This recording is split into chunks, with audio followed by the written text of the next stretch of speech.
Charlie's overarching passion was his Christianity and his devotion to his God. He believed what St. Francis taught us almost 1,000 years ago, that we should strive to live our lives in perfect imitation of Christ. That we should turn every day and every moment and every interaction into a prayer. And Charlie understood the great paradox that it's only by surrender to God that God's power can flow into our lives and make us effective human beings. Christ died at 33 years old, but he changed the trajectory of history.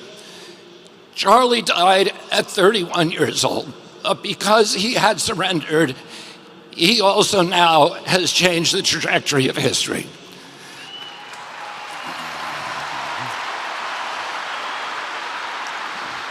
Charlie's other passion was free speech. He understood that the free flow of information was the soil, the water, the sunlight for democracy. He understood democracy's great advantage was that our policies were formed by ideas that had triumphed in a marketplace of debate and conversation. He thought that conversation was the only way to heal our country. And this was particularly important during a technological age when we are all hooked into social algorithms that are hacked into the reptilian cores of our brain and amplify our impulses for tribalism and for division. He felt that the only way to overcome logical impulse was with a spiritual fire and with developing community, and the only way to develop community was through conversation. And so he always gave the biggest microphone to the people who were most passionately aligned against him, because he believed that we need to talk to each other and that we needed to be able to say what we mean without saying it mean. A few years ago, my brother David died, and I asked my mother, does the hole that they leave in you when they die, does it ever get any smaller? And she said to me, it never gets any smaller. But our job is to grow ourselves bigger around the hole. And we do that by taking the best qualities, the best, most admirable character traits of the person that died, and integrate them with restraint, with discipline, with practice into our own character. And in doing that, we make ourselves larger and the whole gets proportionally smaller.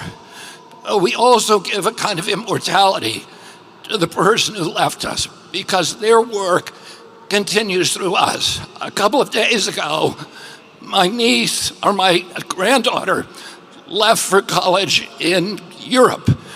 Her mother noticed that she packed a Bible.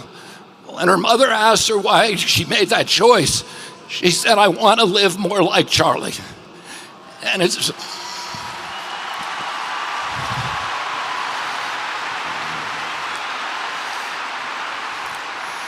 In one of my first conversations with Charlie in July of 2021, we were talking about the risks that all of us take when we challenge entrenched interest, the physical risk. And he asked me if I was scared of dying.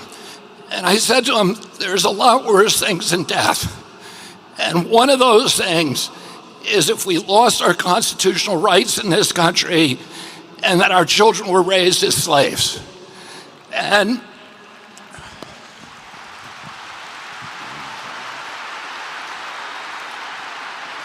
I said to Charlie, sometimes the best consolation we can hope for is that we get to die with our boots on.